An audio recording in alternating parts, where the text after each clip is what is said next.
Jamás imaginé que después de 2 décadas siendo el sostén económico de mi familia, sería mi propio hermano quien me delataría ante las autoridades migratorias de Estados Unidos. Mi nombre es Carolina Mendoza y llegué a California en 2004 desde un pequeño pueblo de Jalisco, México. Tenía apenas 19 años y el corazón lleno de sueños cuando crucé esa frontera que cambiaría mi vida para siempre. Durante 20 años trabajé sin descanso, primero como empleada doméstica en casas de familias adineradas en Beverly Hills, luego como supervisora de limpieza en hoteles de lujo.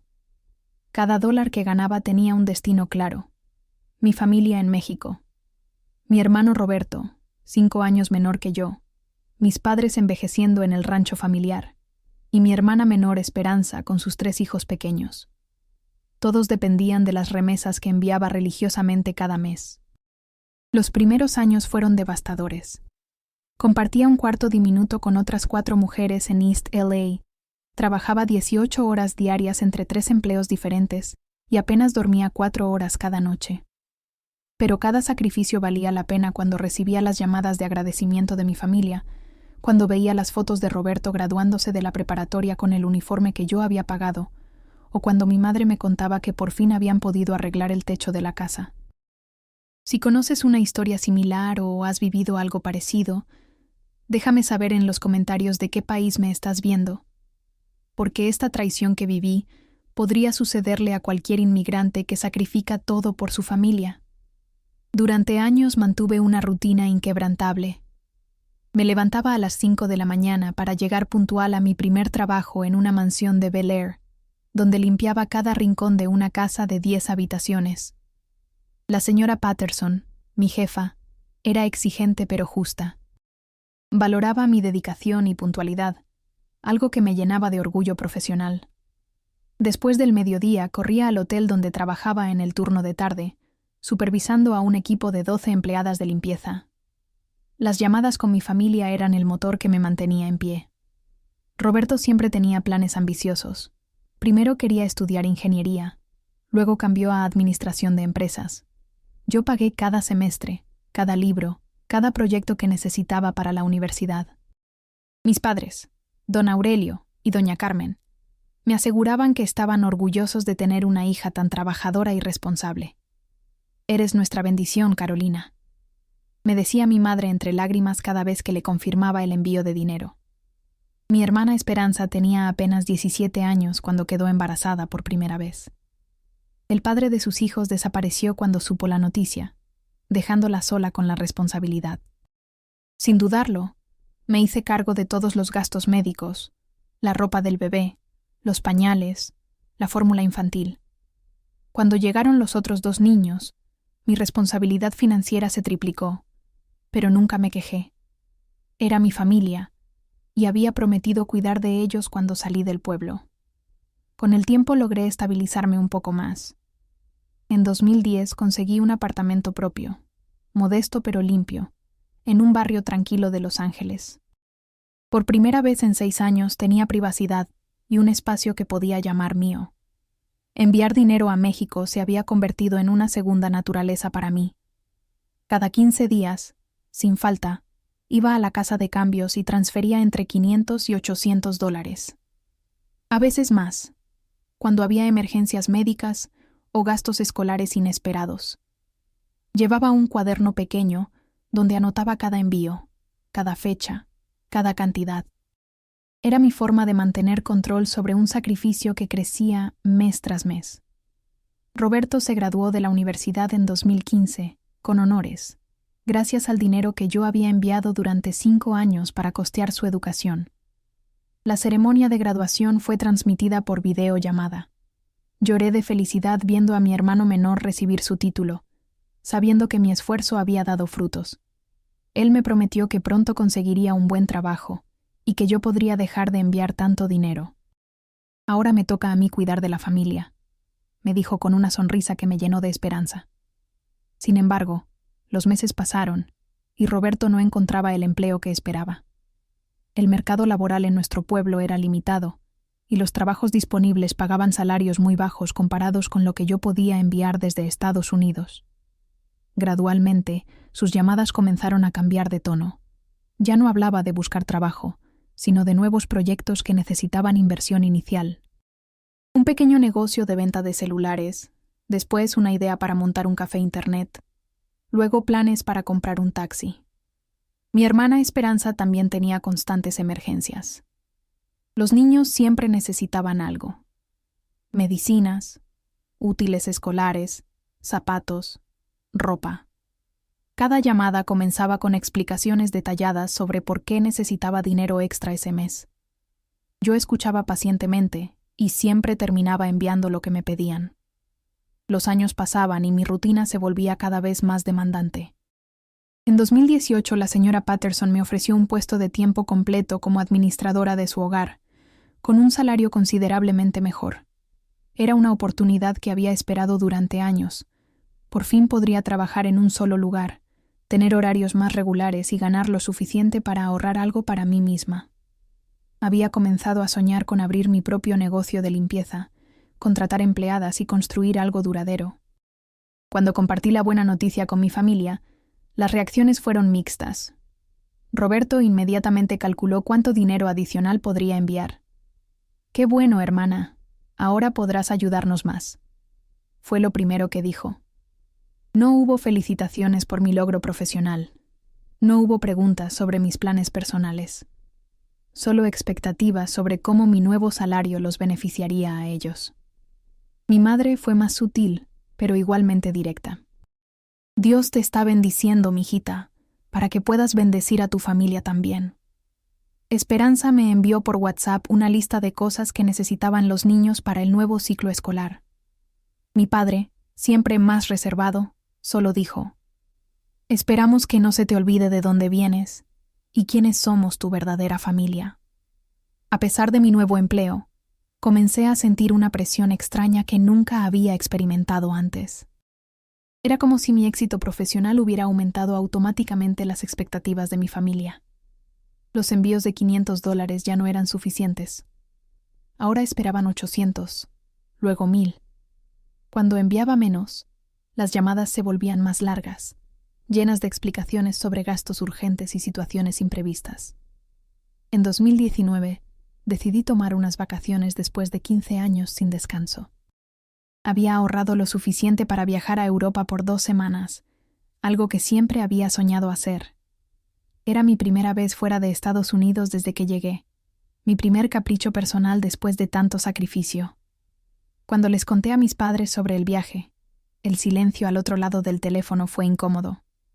«¿Europa?», preguntó mi madre con un tono que no supe interpretar. «¿Y no piensas venir a visitarnos primero? Han sido 15 años, Carolina». Roberto fue más directo. «¿Cuánto vas a gastar en ese viaje?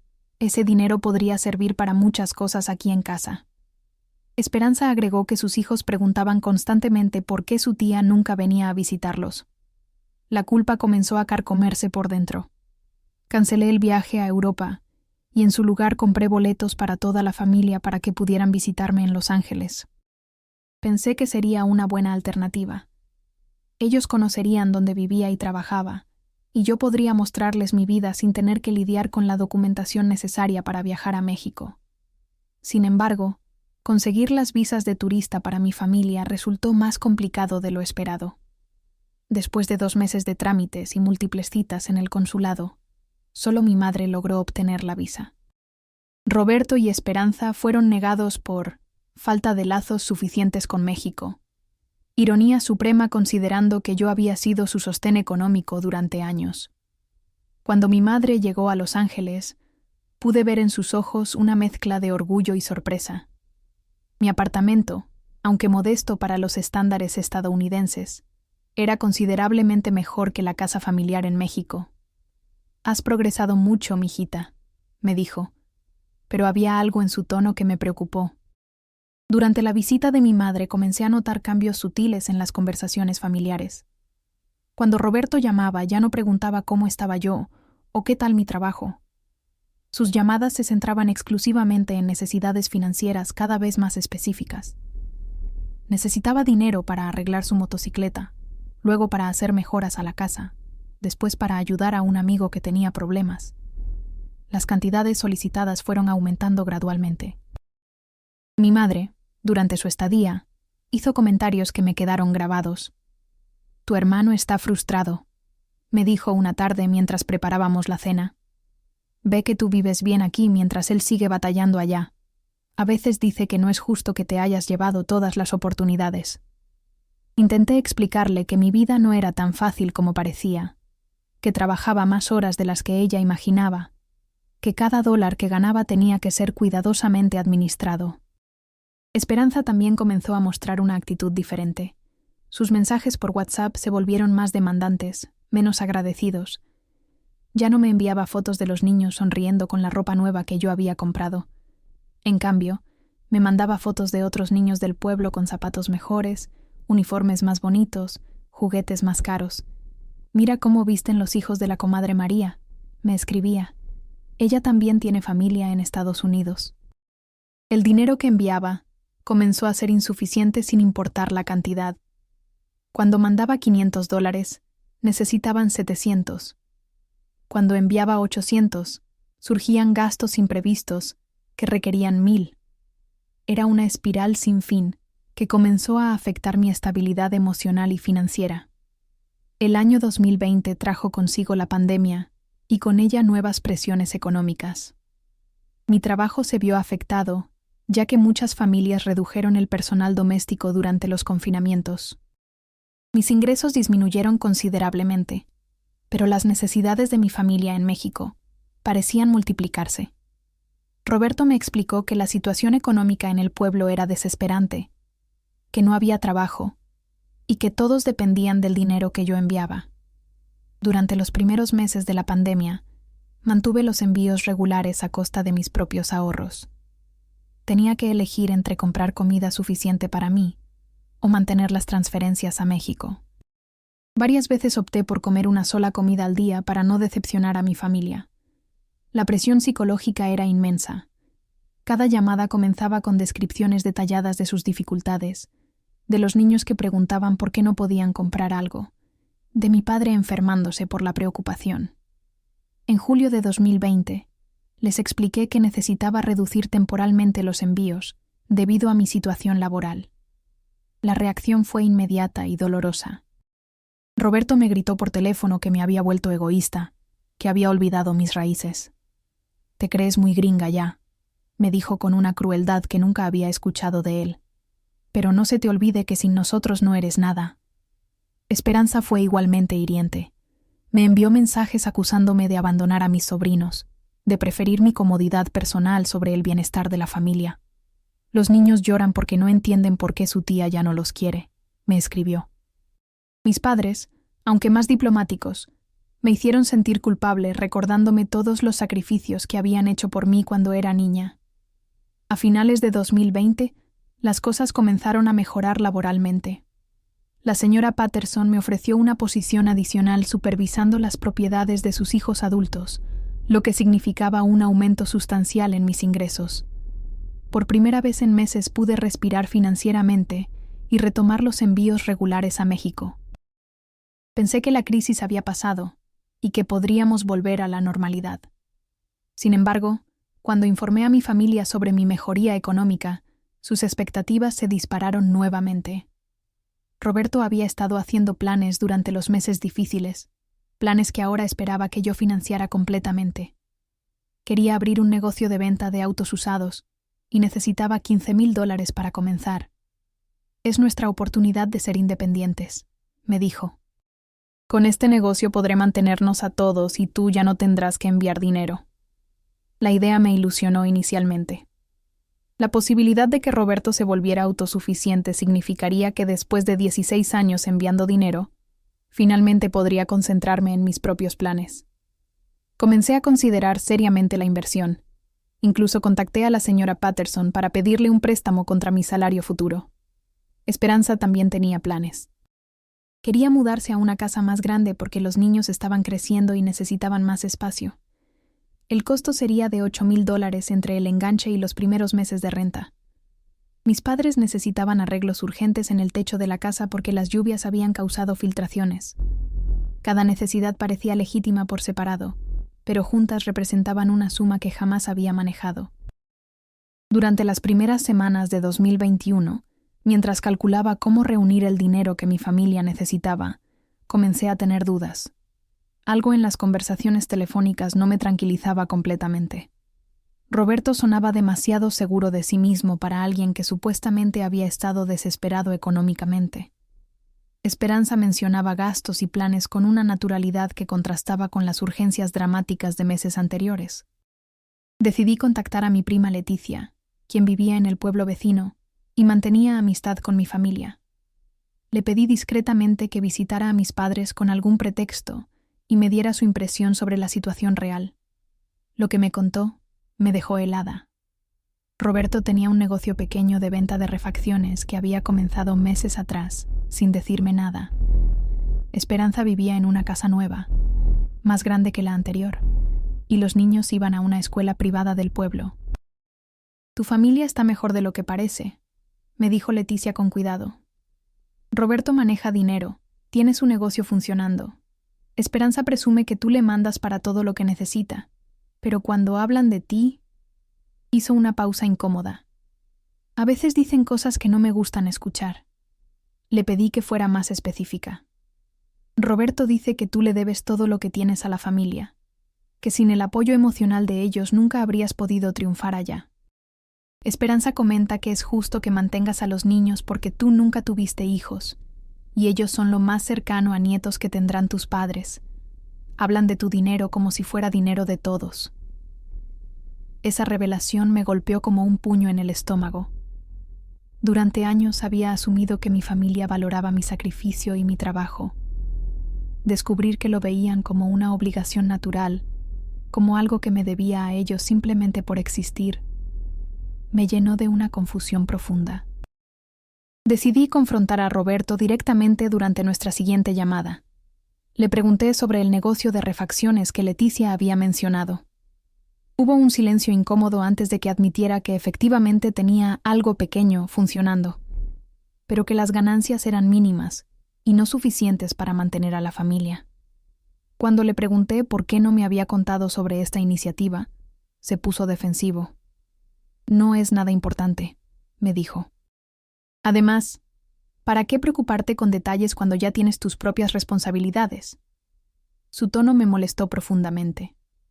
Era condescendiente, como si yo fuera una máquina de hacer dinero que no necesitaba conocer los detalles de cómo se utilizaban mis envíos. Con Esperanza, tuve una conversación similar. Cuando mencioné que había escuchado sobre su mudanza a una casa más grande, también se puso evasiva. «Son chismes del pueblo», me dijo. «La gente inventa cosas». Pero cuando le pregunté directamente si necesitaba los $8,000 para mudarse, o si ya se había mudado, se contradijo varias veces antes de admitir que efectivamente ya vivía en la casa nueva. Mis padres fueron los más honestos, pero también los más hirientes.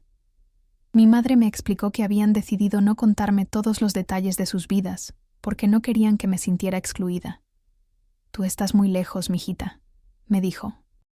«No puedes participar en nuestras decisiones diarias, entonces ¿para qué molestarte con explicaciones?». Mi padre fue más directo. «El dinero que mandas es tuyo, pero también es nuestro. Somos familia. Lo que es de uno es de todos». Esa filosofía familiar, que en mi juventud me había parecido hermosa y solidaria, ahora sonaba como una justificación para aprovecharse de mi trabajo y sacrificio. La tensión familiar alcanzó un punto crítico en marzo de 2021, cuando Roberto insistió más agresivamente en los $15,000 para expandir su negocio. Me prometió por enésima vez que sería la última vez que necesitaría una cantidad tan grande, que después de esa inversión, él podría mantener a toda la familia.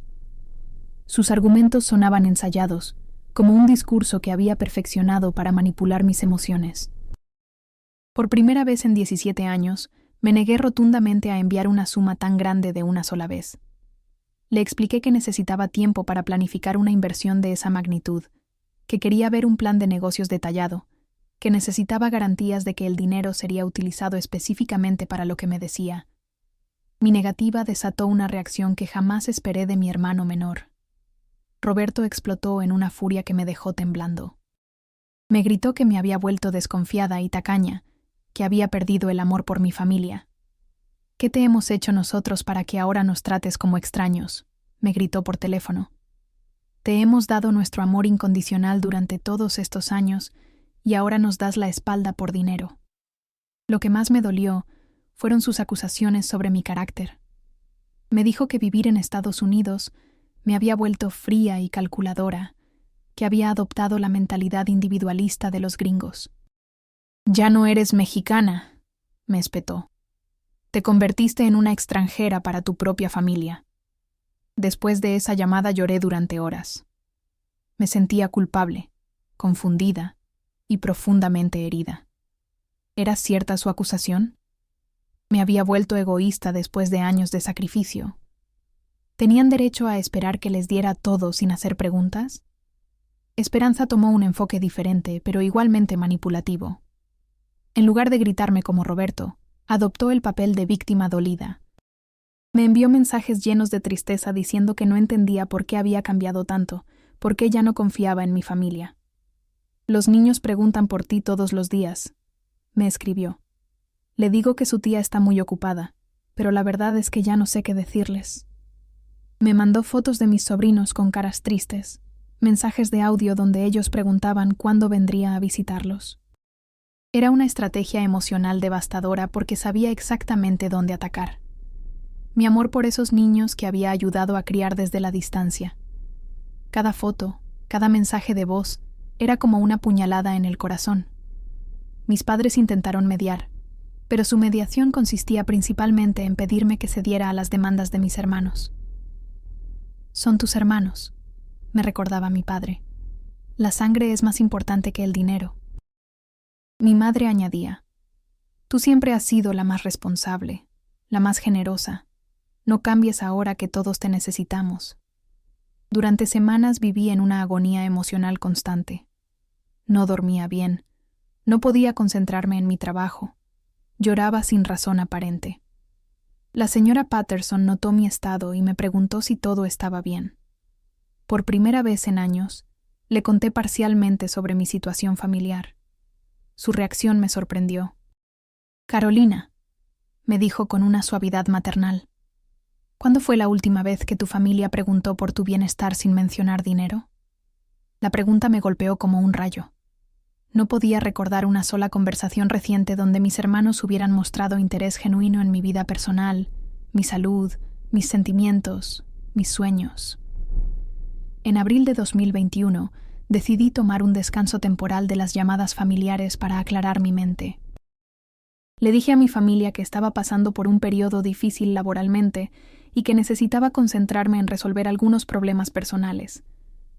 Prometí llamarlos en 2 semanas cuando tuviera más claridad sobre mi situación. Esas 2 semanas fueron reveladoras. Sin la presión constante de las demandas familiares, comencé a recordar quién era yo antes de convertirme únicamente en una fuente de ingresos. Redescubrí pequeños placeres que había olvidado. Leer un libro sin interrupciones, caminar por la playa, conversar con amigas sin sentir culpa por no estar enviando dinero en ese momento. También comencé a hacer cálculos que nunca había hecho sistemáticamente. En 17 años había enviado aproximadamente $140,000 a México. Esa cantidad representaba más que el valor de una casa modesta en Los Ángeles. Había financiado la educación universitaria de Roberto.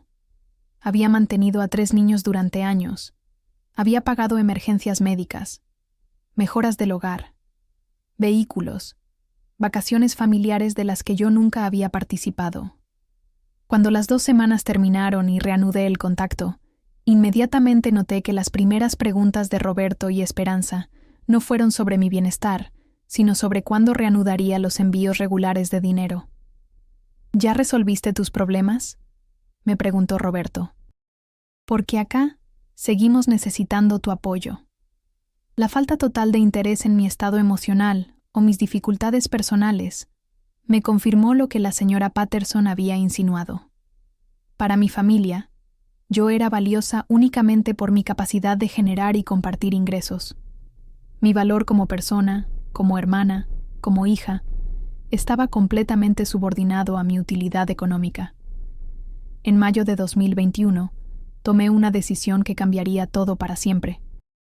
Anuncié a mi familia que reduciría significativamente los envíos de dinero, porque había decidido comprar una casa en Los Ángeles. Era una decisión que había postergado durante años, por priorizar las necesidades de ellos sobre las mías propias. Tenía 36 años y nunca había invertido en mi futuro personal. La reacción fue explosiva. Roberto me acusó de haberme vuelto completamente egoísta, de haber traicionado a la familia que me había apoyado emocionalmente durante todos mis años en Estados Unidos. ¿Una casa para ti sola?, me gritó. ¿Y nosotros qué vamos a hacer? ¿Te olvidas que sin nosotros tú no tendrías la motivación para trabajar tan duro? Esperanza adoptó una estrategia diferente. Me dijo que entendía mi necesidad de tener patrimonio propio, pero me pidió que al menos siguiera manteniendo a los niños mientras yo me establecía en mi nueva casa. No les quites tu sustento a los niños por un capricho personal, me rogó. Mis padres expresaron una decepción profunda que me dolió más que la ira de mis hermanos. Creíamos haberte educado mejor, me dijo mi padre. Una buena hija mexicana no abandona a su familia por cosas materiales. Mi madre añadió. ¿De qué te sirve una casa grande si vas a estar sola, sin familia que la llene de amor? Durante días me bombardearon con llamadas, mensajes de texto, mensajes de voz, emails. Roberto llegó al extremo de amenazarme con romper toda relación familiar si seguía adelante con mi plan. Si compras esa casa, me dijo, para nosotros estarás muerta. No queremos una hermana que nos abandona. La presión psicológica era insoportable, pero por primera vez en mi vida adulta me mantuve firme en una decisión personal importante. En junio de 2021, compré mi primera casa. Era una propiedad modesta en un barrio tranquilo de clase media, pero para mí representaba la materialización de 17 años de trabajo y sacrificio. El día que recibí las llaves, lloré de alegría y al mismo tiempo de tristeza, porque sabía que mi familia no compartiría mi felicidad. Efectivamente, cuando les envié fotos de mi nueva casa, las reacciones fueron mixtas y en su mayoría negativas.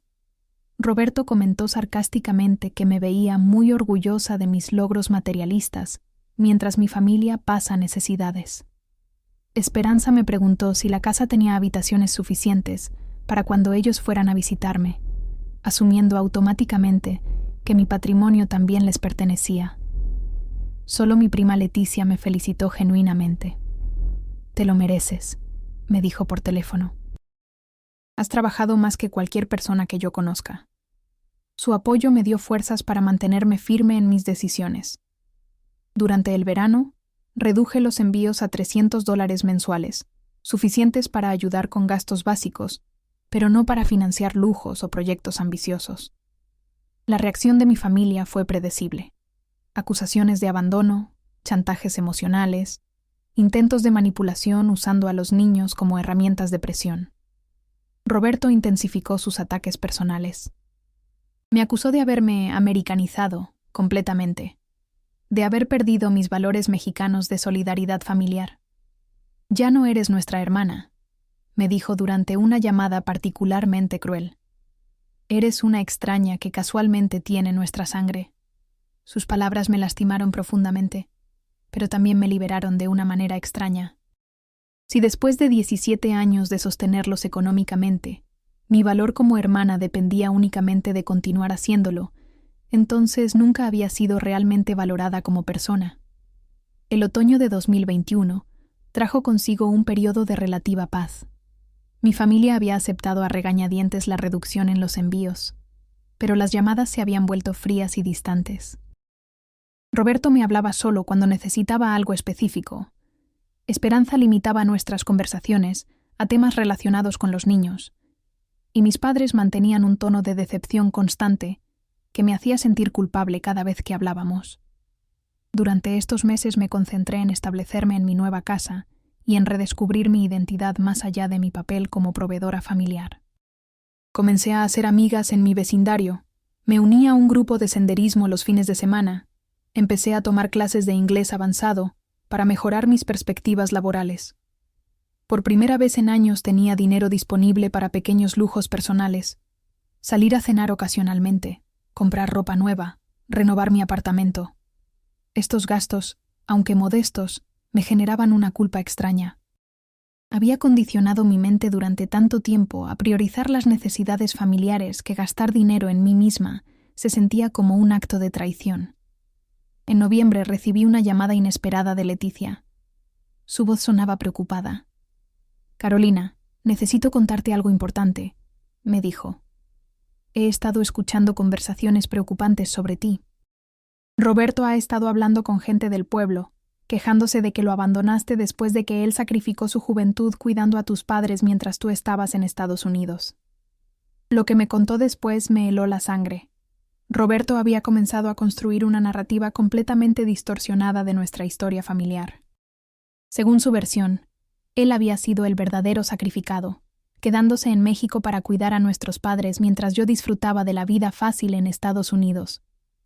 Lo más preocupante de lo que Leticia me contó era que Roberto no se limitaba a quejarse con amigos. Había comenzado a investigar mi situación migratoria, haciendo preguntas específicas sobre cómo reportar trabajadores indocumentados a las autoridades estadounidenses. «Diz que si tú no quieres ser parte de la familia voluntariamente, tal vez las circunstancias te obliguen a regresar a México», me explicó Leticia con voz temblorosa. Inicialmente no pude creer que mi hermano menor, a quien había mantenido económicamente durante años, estuviera considerando denunciarme ante inmigración.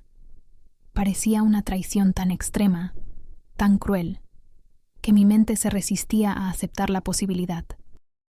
Leticia insistió en que había escuchado estas conversaciones directamente, que Roberto parecía decidido a enseñarme una lección sobre la importancia de la familia. Durante las siguientes semanas viví en una ansiedad constante. Cada llamada telefónica desconocida, cada vehículo extraño en mi vecindario, cada pregunta inesperada en mi trabajo me generaba pánico. La paranoia comenzó a afectar mi desempeño laboral y mi bienestar emocional. En diciembre, decidí confrontar directamente a Roberto sobre las acusaciones de Leticia. Su reacción me confirmó mis peores temores. En lugar de negar las acusaciones con indignación, se puso defensivo y evasivo. «¿Por qué le crees más a los chismes de pueblo que a tu propio hermano?», me preguntó. Cuando insistí en que respondiera directamente si había considerado denunciarme a inmigración, hizo una pausa larga antes de responder. «Yo nunca haría algo así. A menos que no me dejaras otra opción». Su respuesta fue una amenaza apenas velada que me dejó helada de terror. En enero de 2022, las amenazas implícitas de Roberto se volvieron más explícitas. Durante una llamada particularmente tensa, me dijo directamente que si yo no reconsideraba mi posición sobre los envíos de dinero, él buscaría otras maneras de hacerme entrar en razón. Cuando le pregunté qué significaba eso exactamente, su respuesta me aterró. «Tú sabes mejor que nadie lo precaria que es tu situación allá. Sería una lástima que alguien lo reportara a las autoridades correspondientes». Era una amenaza de deportación clara y directa. Mi propio hermano, a quien había sostenido económicamente durante 18 años, estaba dispuesto a destruir mi vida en Estados Unidos si no cedía a sus demandas financieras. La traición era tan profunda que no podía procesarla emocionalmente. Decidí buscar ayuda legal inmediatamente. Contacté a un abogado de inmigración recomendado por una conocida de mi trabajo. Durante la consulta, le expliqué mi situación familiar y las amenazas que estaba recibiendo. Su consejo fue directo y descorazonador.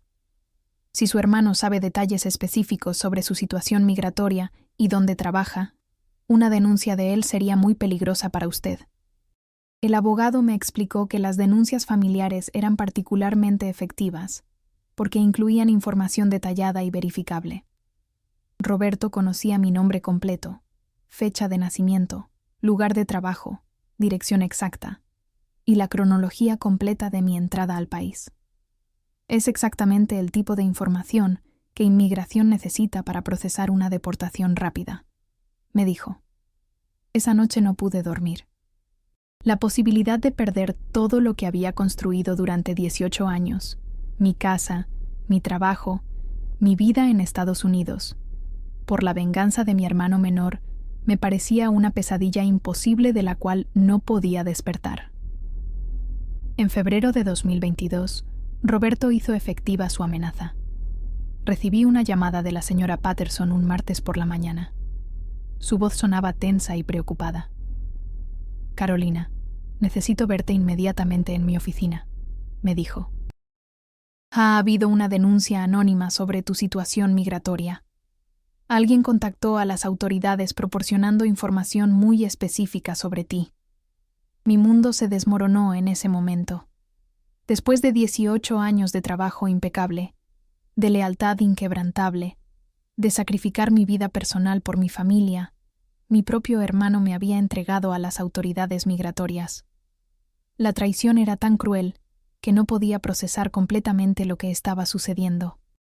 La señora Patterson me explicó que había recibido una llamada de un agente de inmigración, preguntando sobre mi estatus laboral. Le dije que eres una empleada excepcional, pero no pude mentir sobre tu situación legal. Me confesó con lágrimas en los ojos. Lo siento muchísimo, Carolina. Tienes que salir del país inmediatamente antes de que vengan a arrestarte.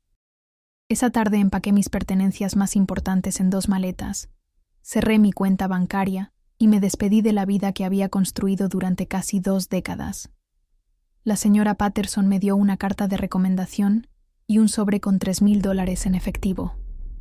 «Es lo menos que puedo hacer después de todos los años de servicio fiel», me dijo.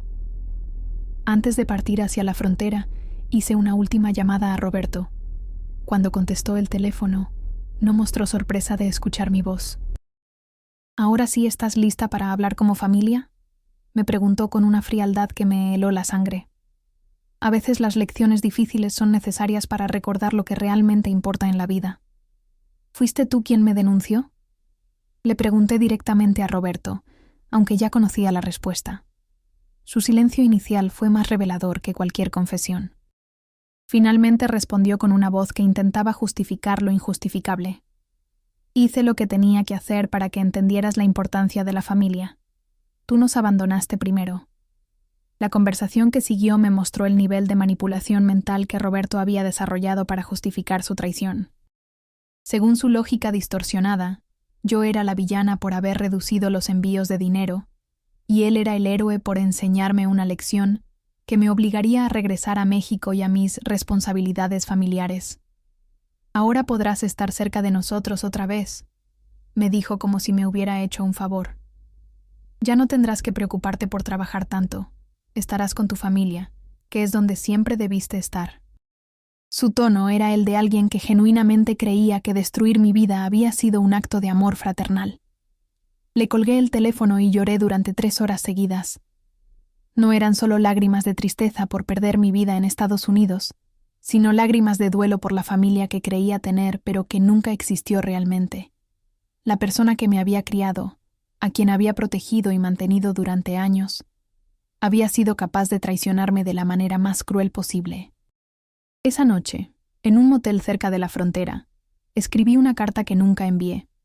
Era una despedida no solo a Estados Unidos, sino a la versión de mi familia que había existido únicamente en mi imaginación. «Espero que el dinero que ya no te voy a enviar valga la pena de haber perdido a tu hermana para siempre», escribí, «porque desde hoy, para mí, tú estás muerto». El regreso a México después de 18 años fue devastador. El pueblo que había dejado siendo una jovencita de 19 años, ahora me recibía como una mujer de 37 años completamente desconocida para el lugar de su nacimiento. Todo había cambiado. Las calles, las casas, la gente, pero sobre todo, mi lugar en esa comunidad que ya no me pertenecía. Mis padres me recibieron con una mezcla de alegría y culpa. Era evidente que sabían lo que Roberto había hecho, aunque intentaron mantener una fachada de ignorancia. «Qué bueno que ya estés en casa, mijita», me dijo mi madre con lágrimas en los ojos.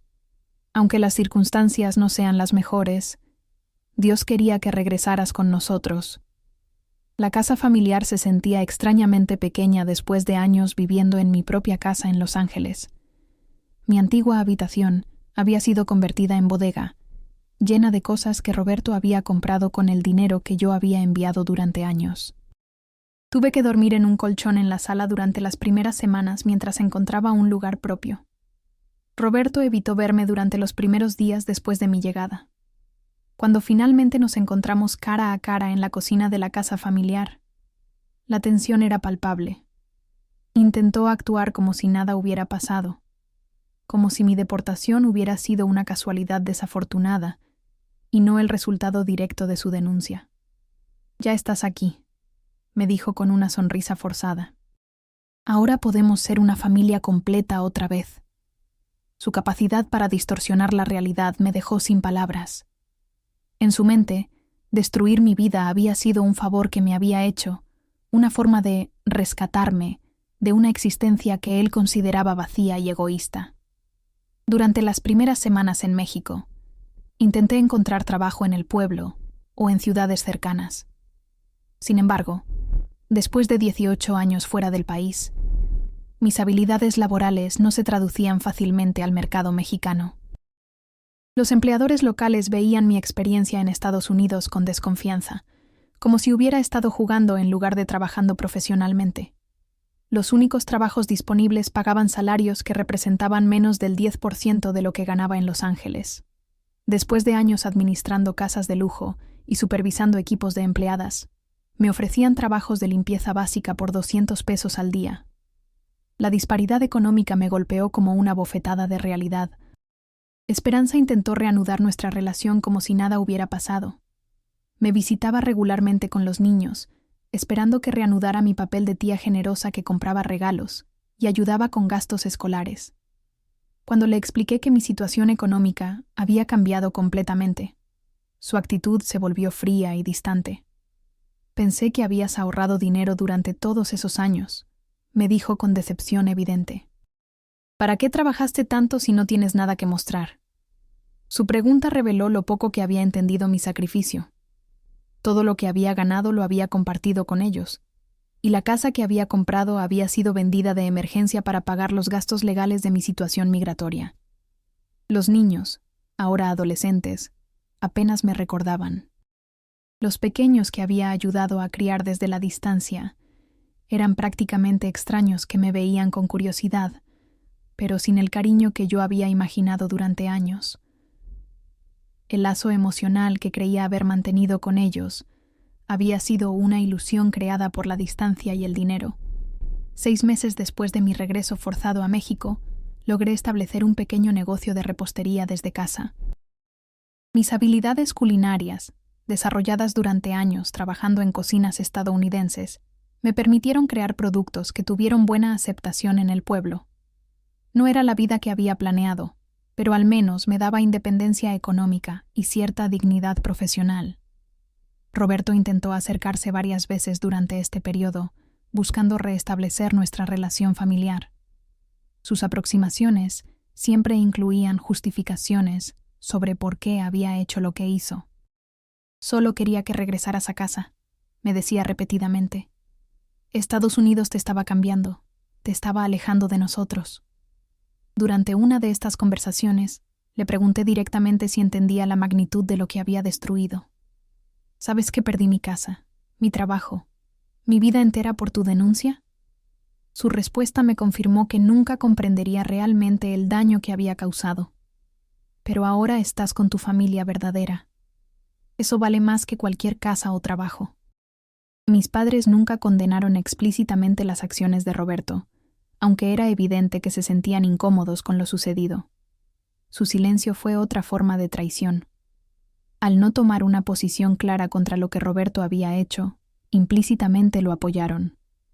La familia que había idealizado durante 18 años reveló su verdadera naturaleza, una estructura que valoraba el control y la conformidad más que el bienestar individual de sus miembros.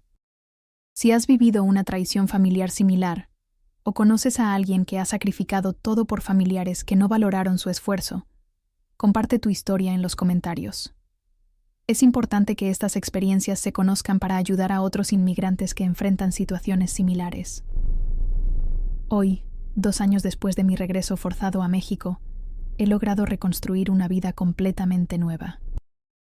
Mi negocio de repostería ha crecido hasta convertirse en una pequeña empresa que emplea a 3 personas del pueblo. He comprado una casa modesta pero propia, donde vivo sola y en paz.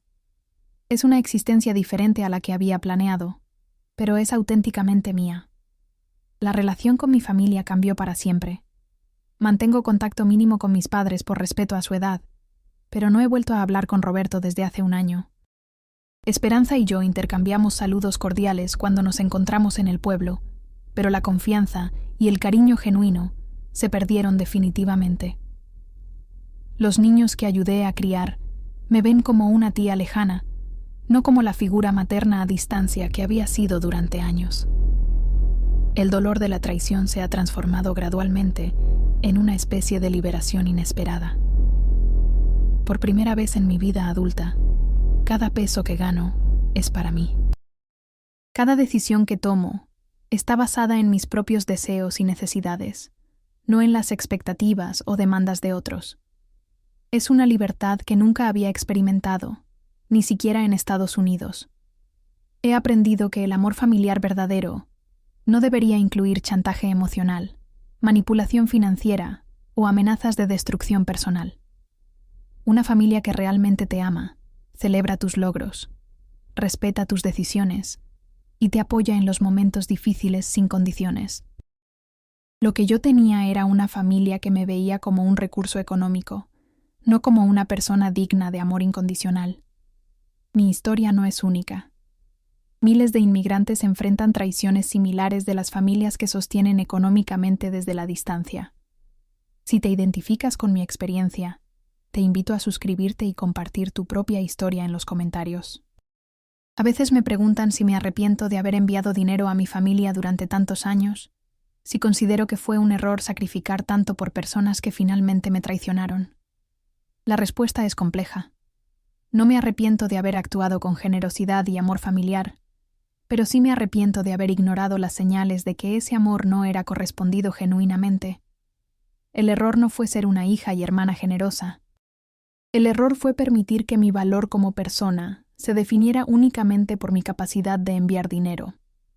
Permití que mi familia me viera como una máquina de hacer dinero, en lugar de reconocer mis propias necesidades emocionales y mis derechos como ser humano individual. Si pudiera hablar con la Carolina de hace 20 años, le diría que ayudar a la familia está bien, pero que también es importante establecer límites claros desde el principio. Le diría que el amor verdadero incluye respeto por las decisiones personales, gratitud genuina por los sacrificios ajenos y apoyo emocional que no esté condicionado a beneficios económicos. La experiencia me ha enseñado que el lugar donde naciste no determina quién eres y que la familia biológica no siempre es tu familia verdadera. A lo largo de estos años he encontrado personas que me han mostrado cariño genuino, sin esperar nada a cambio. La señora Patterson, que me ayudó cuando más lo necesitaba. Mi prima Leticia, que me advirtió sobre los peligros. Amigas que conocí en Estados Unidos, que me siguen escribiendo con cariño. La traición de Roberto destruyó mi vida en Estados Unidos, pero también me liberó de una relación tóxica que había durado demasiado tiempo. Aunque el precio fue alto, ahora vivo una vida auténtica, donde cada día es para mí, donde cada decisión está basada en mis propios valores y deseos. 3 años después de mi deportación, puedo decir que he encontrado una paz que nunca tuve durante mis años como proveedora familiar. Mi negocio continúa creciendo. He desarrollado amistades genuinas en mi comunidad, y por primera vez en décadas, no vivo con la ansiedad constante de tener que resolver los problemas económicos de otros. Roberto intentó contactarme el año pasado a través de mi madre cuando su propio negocio comenzó a fallar. Quería reconciliarse conmigo y obviamente recibir ayuda económica nuevamente. Mi respuesta fue clara. La traición tiene consecuencias permanentes, y algunas heridas no pueden sanarse simplemente porque al traidor le conviene hacerlo. 3 años después de mi deportación, puedo decir que he encontrado una paz que nunca tuve durante mis años como proveedora familiar. Mi negocio continúa creciendo. He desarrollado amistades genuinas en mi comunidad y por primera vez en décadas no vivo con la ansiedad constante de tener que resolver los problemas económicos de otros. Roberto intentó contactarme el año pasado a través de mi madre cuando su propio negocio comenzó a fallar. Quería reconciliarse conmigo y, obviamente, recibir ayuda económica nuevamente. Mi respuesta fue clara. La traición tiene consecuencias permanentes, y algunas heridas no pueden sanarse simplemente porque al traidor le conviene hacerlo. Mi mensaje para otros inmigrantes que pueden estar viviendo situaciones similares es simple pero poderoso. Tu valor como persona no se define por tu capacidad de enviar dinero. El amor familiar genuino no incluye chantajes, manipulaciones o amenazas de destrucción personal. Si tu familia te valora únicamente por lo que puedes proveer económicamente, entonces no te están amando a ti como persona, sino utilizando tu generosidad. Aprende a decir no cuando sea necesario. Establece límites claros desde el principio. Invierte en tu propio futuro también. Y sobre todo, reconoce las señales de una relación familiar tóxica antes de que sea demasiado tarde. Mi historia podría haber sido diferente si hubiera tenido el valor de poner límites cuando comencé a notar los cambios en el comportamiento de Roberto. Hoy vivo en México, pero vivo libre. Cada peso que gano es para mí y para los proyectos que elijo apoyar voluntariamente. He redescubierto la alegría de trabajar para mis propios sueños. Mi casa es pequeña, pero es completamente mía. Mi negocio es modesto, pero próspero. Mi vida es diferente a lo que había planeado, pero es auténticamente mía. La traición de Roberto destruyó mi vida en Estados Unidos, pero también me liberó de una prisión emocional que había durado demasiados años. Ahora entiendo que la familia verdadera no es necesariamente la que comparte tu sangre, sino la que comparte tu bienestar genuinamente.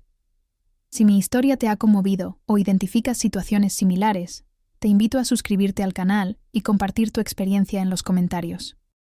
Juntos podemos crear una comunidad de apoyo para inmigrantes que han enfrentado traiciones familiares similares. Tu historia podría ayudar a alguien más a reconocer las señales antes de que sea demasiado tarde.